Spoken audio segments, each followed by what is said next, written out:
Bonjour tout le monde, bonjour à tous et bienvenue à nouveau. Dans ce monde où les besoins des clients évoluent rapidement et où l'innovation technologique peut complètement transformer les usages, la capacité d'adaptation des entreprises est la clé de leur survie. Nous accueillons aujourd'hui Patrice Fréret et Mathieu Grun qui vont nous présenter leur parcours vers une organisation plus responsive. Messieurs, la parole est à vous. Merci Wilson. Alors, qui sommes-nous déjà? Mathieu Grune, je suis coach agile chez Orange. Je travaille au sein de l'entreprise Orange et j'accompagne la transformation d'Orange sur son périmètre B2B. Oui, bonjour à tout le monde. Moi, je suis Patrice Fréret. Je suis porteur de la transformation agile, enfin un des porteurs au niveau du groupe sur le marché B2B. Et notre présentation va être de partager avec vous en fait notre démarche de transformation. Et pour cela, je vais peut-être commencer à vous donner quelques éléments de contexte et d'enjeux pour vous présenter cette démarche. Alors un premier contexte, c'est effectivement parler un peu du marché B2B. On a une concurrence, bien entendu, assez forte, multiforme, très agressive. On est aussi sur un domaine très technologique, donc on est aussi soumis à des contraintes en termes de mutation technologique, mais on a aussi un niveau d'exigence au niveau de nos clients et surtout des exigences des clients par rapport aux prestations de notre groupe qui est de forte et de plus en plus forte, et avec aussi des évolutions d'usage et des enjeux importants. Et c'est pour cela qu'on fait le pari de mettre en cœur cette agilité en fait pour répondre à tous ces enjeux. Pour vous présenter un peu le marché, en fait, notre marché, quand on parle de marché du B2B, c'est un marché qui est très disparate et assez hétérogène. En fait, on va du petit client qu'on appelle pro, chez nous, pro PME, à des clients entreprises, puis des grands comptes, et voire même jusqu'à clients international. Hein, donc ça nous fait quand même un panel au niveau d'adressage client qui est très très très large pour parler du marché B2B. Et en conséquence, évidemment, vu l'organisation et la taille du groupe, en fait, on a tout un ensemble d'écosystèmes assez complexes en fait et de parties prenantes pour adresser l'ensemble de ces marchés clients, de ce marché client B2B, aussi bien sur l'ensemble des marketing, hein, je ne vais pas vous les citer tous, mais vous voyez qu'il y en a déjà un certain nombre de marketing par domaine d'offres. On a aussi des métiers et les directions métiers qui adressent plus ou moins l'ensemble de ces marchés, et bien sûr des organisations IT dont là les deux principales sont présentées, ce qui vous donne effectivement un écosystème assez large. Et dernier élément de contexte pour comprendre au niveau, quand on parle du marché B2B, le marché B2B est adressé par les deux grandes divisions au niveau d'Orange. D'un côté, Orange France et Orange Business Services. Et dans ce contexte-là, en termes de portage d'intention stratégique, on n'a pas tout à fait le même message entre les deux divisions. Côté Orange France, on affiche très clairement une transformation agile de l'entreprise. Côté Orange Business Services, on met plutôt l'enjeu et l'axe autour des transformations métiers. Bien entendu, ça peut s'inclure, mais en fait, le message d'input n'est pas tout à fait le même. Et du coup, pour ancrer cette transformation agile, on a défini un chemin, une vision pour y aller avec une métrique principale sur laquelle on essaye de capitaliser, c'est de diviser notre lead time, notre temps de l'idée à la mise dans la main de l'utilisateur du produit, par deux, le diviser par deux d'ici 2023. On est sur, en moyenne, une durée de 2 ans pour sortir un projet qui va apporter une certaine valeur au client et bien sûr à l'entreprise Orange. Et donc, l'idée, c'est vraiment de diminuer par deux ce temps-là. Comment? En adaptant nos modes de fonctionnement, en mettant en place le Lean Portfolio Management, et on viendra plus particulièrement sur ces sujets-là dans cette présentation, pour aligner l'exécution à la stratégie de l'entreprise, mais aussi en mettant en place tous les outils alors certains outils dont on a parlé tout au long de ces conférences, comme les objectifs qui résultent, la mise en œuvre de MVP dans nos projets, dans nos modes de fonctionnement, et le passage d'ailleurs du mode projet au mode produit. Orange est une entreprise qui est très structurée autour des projets, autour de la construction d'équipes, qui travaillent en projet. L'idée demain, c'est de passer sur des équipes plus stables dans le temps qui délivrent un produit.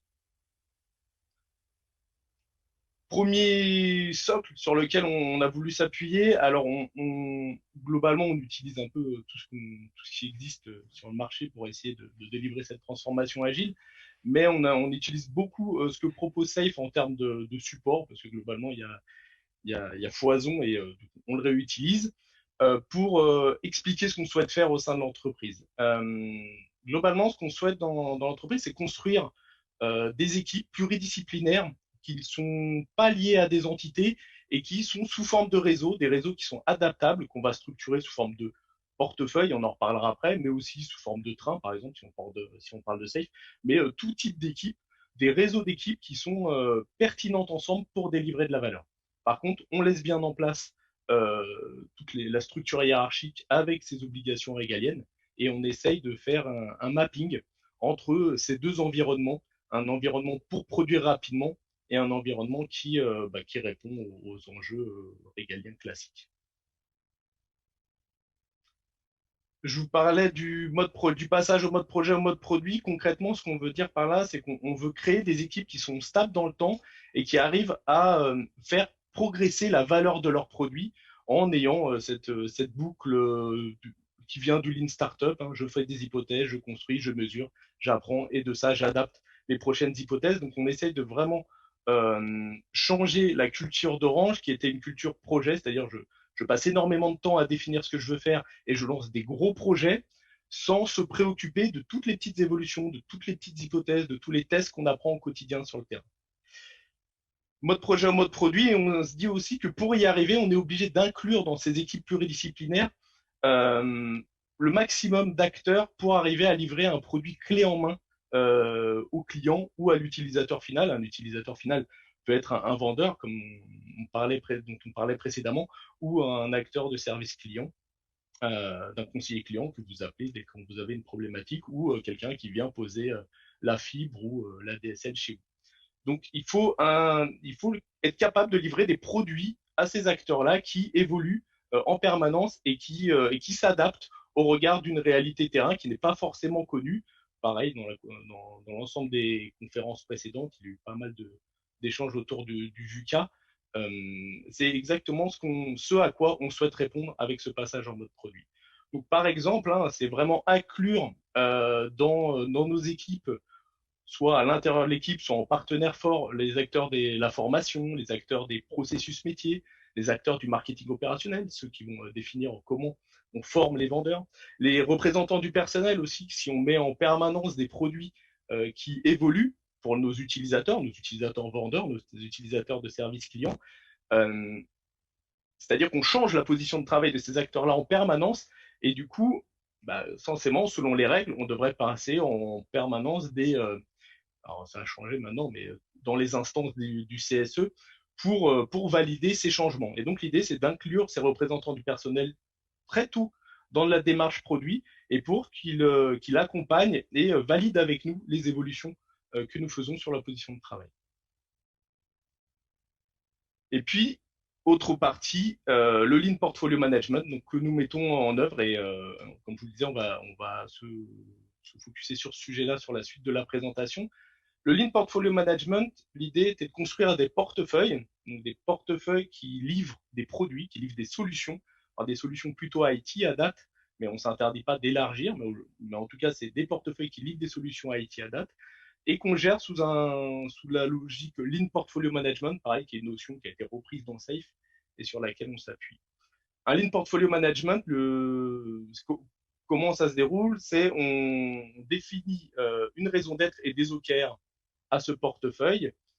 Pour répondre à ces OKR, on définit un backlog, une roadmap d'initiatives, de projets, d'épiques, le terme que vous voulez qui dit voilà ce qu'on va faire pour faire évoluer nos produits dans la durée.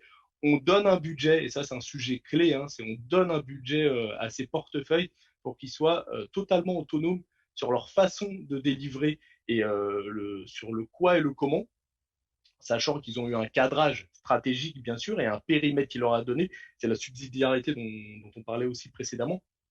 Et sur cette subsidiarité, pour qu'ils soient vraiment autonomes, on leur donne le budget pour leur donner la capacité à réaliser leurs objectifs.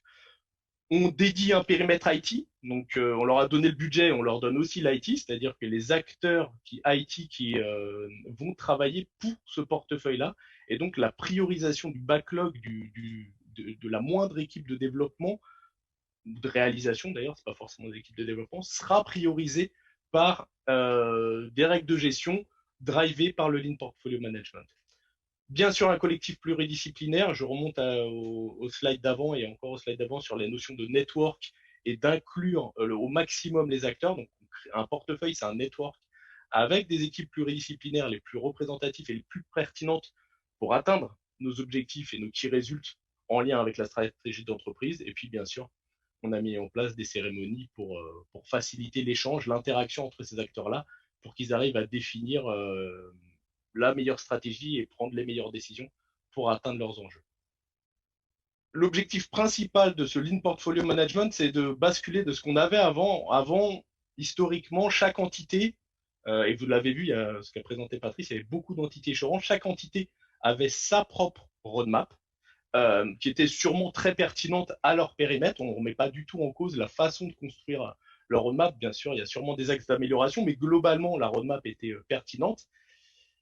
Par contre, une fois qu'on faisait la somme de tous ces roadmaps, de toutes ces entités, il n'y avait pas eu de recherche de synergie et il n'y avait pas eu de recherche de priorisation. Et du coup, toutes ces roadmaps-là arrivent sur les équipes de réalisation qui, au mieux, priorisent elles, c'est-à-dire, bon, je vais faire ce sujet-là avant de faire ce sujet-là, mais c'est globalement pas ce qui se passe, c'est que si j'ai 10 sujets qui arrivent et que j'ai, par exemple, si je suis dans une équipe de dev, 10 développeurs, je mets une personne sur chaque sujet, et donc, du coup, notre roadmap prend 10 fois plus de temps à faire au global pour tout Orange, plutôt que se concentrer sur des sujets précis. Donc là, ce qu'on veut faire avec les portefeuilles, avec ces équipes pluridisciplinaires qu'on met autour du pont pour discuter, c'est d'avoir une roadmap unique, alors sur un périmètre plus restreint que l'entièreté de ce que proposait le marketing ou l'entièreté de ce que proposaient les métiers.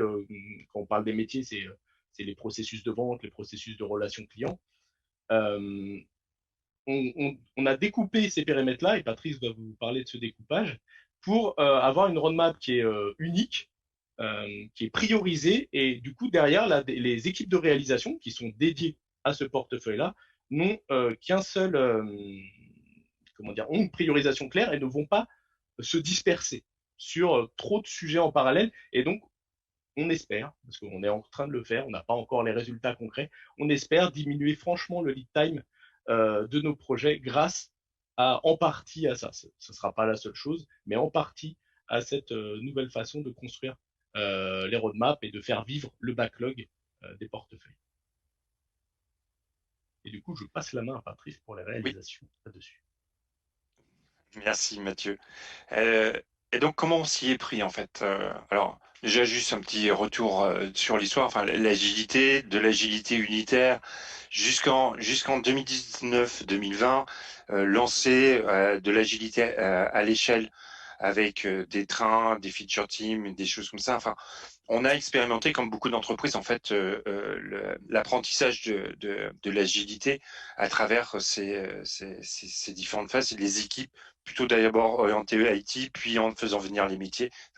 Et fin 2019, début 2020, on a vraiment voulu adresser cette partie de gouvernance, en fait, puisque on pense que cette gouvernance, c'est-à-dire à réussir à rendre l'ensemble des acteurs parties prenantes dans leurs décisions, dans leur priorisation pour faciliter et accélérer finalement la mise en œuvre est un point essentiel dans le modèle. Donc dès 2020, on a vraiment fait un focus sur cette gouvernance agile à travers les portefeuilles. Et comment on les a construits, ces portefeuilles? En fait, on s'est posé un certain nombre de questions et on a commencé un peu plus à réfléchir à quel était notre driver principal. Et là, je parle, moi, en tant que métier et au niveau business, en fait, on avait deux approches possibles. Soit on a une approche business plutôt orientée marketing sur nos domaines d'offres, soit on avait une approche plus expérience client. Et en fait, on a décidé collectivement de plutôt adresser le sujet sous l'angle de cette expérience client, de telle façon à contribuer à des programmes majeurs stratégiques pour l'entreprise autour de cette excellence client. Ce qui nous a permis de construire finalement ce qu'on a appelé des chaînes de valeur opérationnelles qui retracent ces parcours clients, ces expériences clients, et qui nous a permis, à partir de là, de déduire d'une part, en fait, l'ensemble des applications IT et SI qui contribuaient à ces expériences-là, et penser à notre driver aussi à trouver le bon ratio, équilibre budgétaire nécessaire à un niveau de chaque portefeuille. Portefeuille trop petit n'a pas beaucoup d'intérêt aux marges de l'entreprise. Trop gros, ça devient très difficile à gérer. Donc, on a cherché à travailler ces équilibres-là.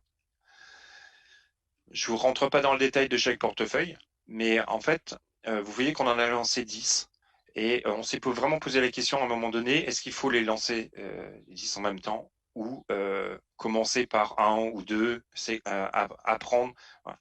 Une grosse difficulté dans cette démarche, c'est que si on commençait par faire un ou deux portefeuilles, on était obligé de gérer une double gestion budgétaire et une double organisation dans les investissements, sur toutes les fonctions régaliennes au niveau de l'entreprise. Et ça devenait très compliqué, en fait, à mener de front ces deux modes de gestion. Et donc, on a décidé de lancer tout d'un coup tous les 10 portefeuilles en même temps. Donc, de les construire les collectifs, construire les portefeuilles, construire leur périmètre, construire ces OKR dont on en a parlé, de telle façon d'avoir qu'un seul mode de gestion budgétaire en place.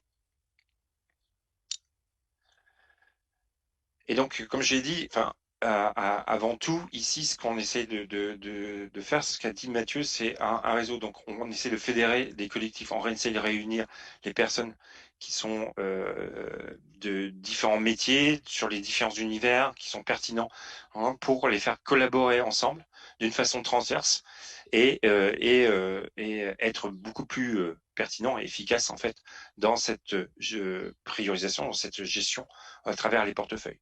Donc, là-dessus, bien sûr, il y a eu tout un premier travail qui est construire ce collectif à travers de la raison d'être, des objectifs, des thèmes stratégiques qui donnent du sens, construire sur ce portefeuille, effectivement, tout ce qui est priorisation, hein, c'est-à-dire travailler la roadmap. Et puis leur donner les moyens de travailler cette roadmap, c'est-à-dire vraiment construire un budget par portefeuille, hein, ce qui a été un pas essentiel, en fait, pour donner du sens, du corps et de la valeur, en fait, au niveau de chaque portefeuille, de ces collectifs, une raison d'être. Et il y a un dernier point sur lequel on peut insister aussi, c'est en fait le collectif au niveau du portefeuille.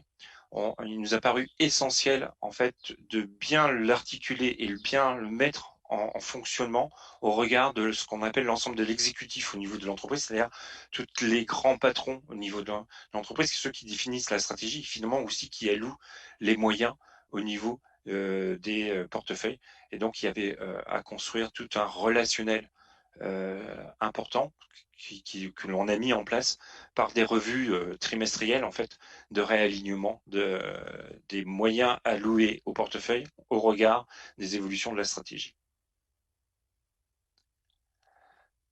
Et donc, du coup, je te laisse peut-être, Mathieu, nous faire part de quelques enseignements. Tout à fait, Patrice, merci. Alors, globalement, quand Patrice, hein, qui est un peu finalement mon client dans cette transformation, nous a dit on va y aller, on va faire des portefeuilles, parce que ça n'a pas trop été un choix non plus, hein, sur le fait de faire des portefeuilles, ça a été une stratégie d'entreprise d'y aller, de faire ça.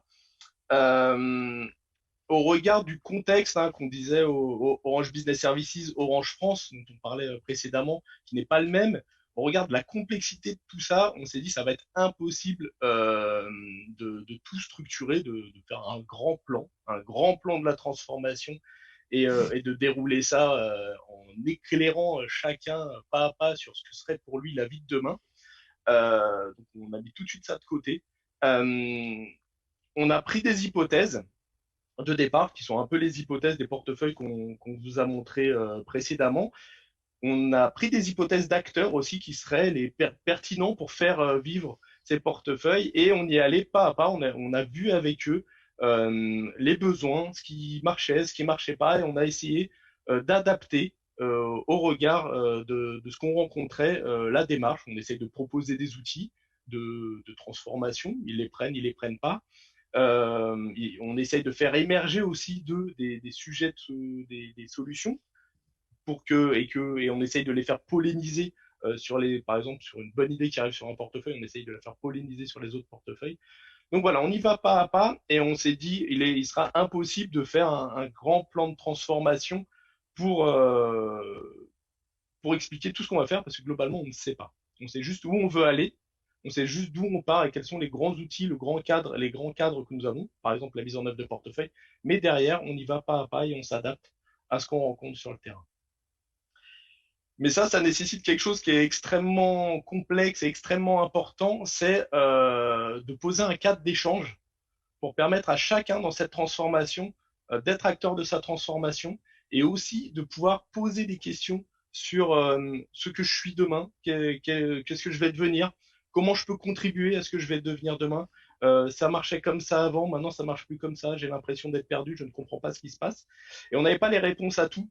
Et du coup, on a eu besoin de créer énormément de cadres d'échange, d'essayer de responsabiliser les individus sur leur, pas sur leur, pas sur ce qu'ils finalement subissaient en termes de transformation, mais plutôt sur responsabiliser sur le fait qu'ils devaient remonter les problématiques pour qu'on puisse les aider ou pour qu'ils puissent s'aider entre eux, sans que nous, acteurs de la transformation, agissions. L'idée, c'est vraiment d'essayer de les rendre les plus engagés possible dans leur transformation.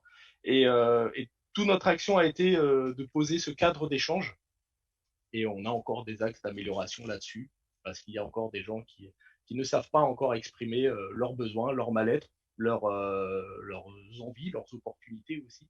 Et donc, voilà. Mais c'est dans notre stratégie de transformation, c'est poser ce cadre d'échange pour permettre à chacun d'être acteur de sa transformation.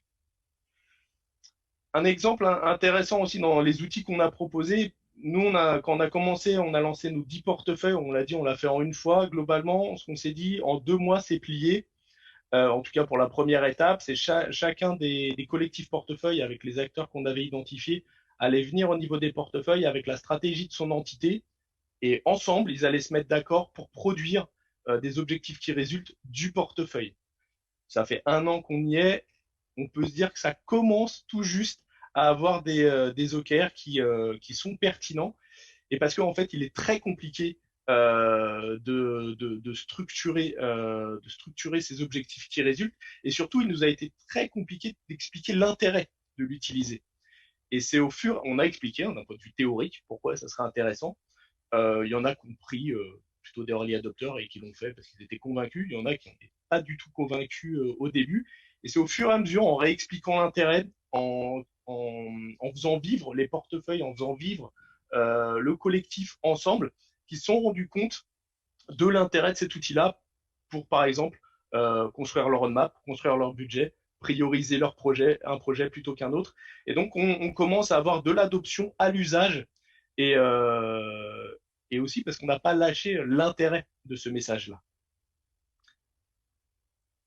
Par contre, là où on a eu un vrai problème pour définir ces objectifs qui résultent, et ça c'est un sujet clé, c'est l'importance de la data et de la connaissance client. Globalement, chez Orange, on a énormément de data, vous devez l'imaginer, qui est répartie dans toute l'entreprise. Et la question, c'est comment on arrive à valoriser cette data pour prendre les bonnes décisions et apporter le meilleur service aux clients, le plus rentable pour client, mais aussi le plus rentable pour Orange, avec le bon ratio entre les deux. Et là, on a énormément de difficultés à avoir des données qui nous permettent de construire des objectifs qui résultent sur lesquels on va pouvoir s'appuyer pour prioriser. Et ça aussi, c'est un problème qu'on a remonté, qu'on a mis encore plus en exergue avec cette transformation agile. Et j'ai envie de dire, c'est aussi un des succès de cette transformation qu'on est en train de faire. Parce que pour moi, quand on met en œuvre une transformation, quelle qu'elle soit, après, il faut l'accompagner, bien sûr, mais ça fait émerger les problèmes. Après, bien sûr, il faut les traiter, il ne faut pas juste les laisser émerger, parce que ça peut être encore plus frustrant que quand ils étaient sous le tapis. Mais là, on l'a bien mis au milieu de la pièce, et c'est un vrai problème qui doit être traité, et tout le monde en est très conscient maintenant. On ne peut pas passer à côté de ça. Et pour conclure sur les enseignements, donc là on a fait beaucoup de, je crois que c'était tout à l'heure, il y avait, je me rappelle plus quel intervenant parlait, mais on a beaucoup travaillé sur l'engagement de l'organisation, sur les changements d'organisation, pardon, pour engager les personnes. Mais c'est pas suffisant. On travaille aussi et là on a bien un premier socle d'organisation sur lequel on fait émerger des interactions. Et maintenant que les interactions sont là, il faut qu'on travaille plus sur la culture de l'entreprise, sur la posture des gens à leur poste, sur leur rôle, pour vraiment aller vers une transformation des modes de fonctionnement et quelque chose qui va permettre la délégation, la prise de risque et in fine réduire notre lead time et créer plus de valeur pour Orange et pour le client. Ouais, peut-être un petit mot à rajouter dessus, c'est pas qu'on avait pas identifié ce besoin en fait d'accompagner du changement sur la culture et la posture, mais on n'avait peut-être pas suffisamment évalué le besoin et les moyens d'accompagner cette transformation-là sur cette dimension de culture et de posture. Et c'est un vrai sujet euh, qui est forcément long, parce que forcément l'agilité, c'est avant tout l'interaction entre les individus, c'est avant tout comprendre en fait ce que une nouvelle façon de fonctionner ensemble et de pouvoir agir ensemble et ça prend du temps et donc effectivement il faut peut-être beaucoup plus surestimer et mettre beaucoup plus de moyens dès le départ en fait sur cet accompagnement de changement de ces postures et de cette culture. Très bien. Bravo Patrice et bravo Mathieu. Vous arrivez pile poil au gong. Ah, Parfait. super. Parce qu'il est Merci. pile poil 45. Hein. Donc, merci à vous pour cette excellente présentation. J'ai des questions, mais malheureusement, nous n'avons plus du tout le temps pour pouvoir les poser. On verra avec Laïla et Issam hein, de quelle façon on peut vous les envoyer pour que vous puissiez y répondre. Mais en Avec tout cas, plaisir. merci, oui, merci beaucoup pour cette présentation et votre parcours, votre retour sur cette transformation, la mise en place des OKR. Hein. Je vous remercie beaucoup et puis je vous dis à très bientôt. Mais juste avant de vous quitter, je vais passer la parole à Issam et Laïla qui vont conclure ces deux belles journées. Et par ailleurs, je remercie tous les speakers hein, et ainsi qu'à nos deux grands, à notre tandem, Issam et Laïla. C'est à vous. Merci beaucoup, Ilson. Merci à vous. Merci, Merci Patrice. Wilson. Et Merci merci, Patrice. et Merci merci. Mathieu.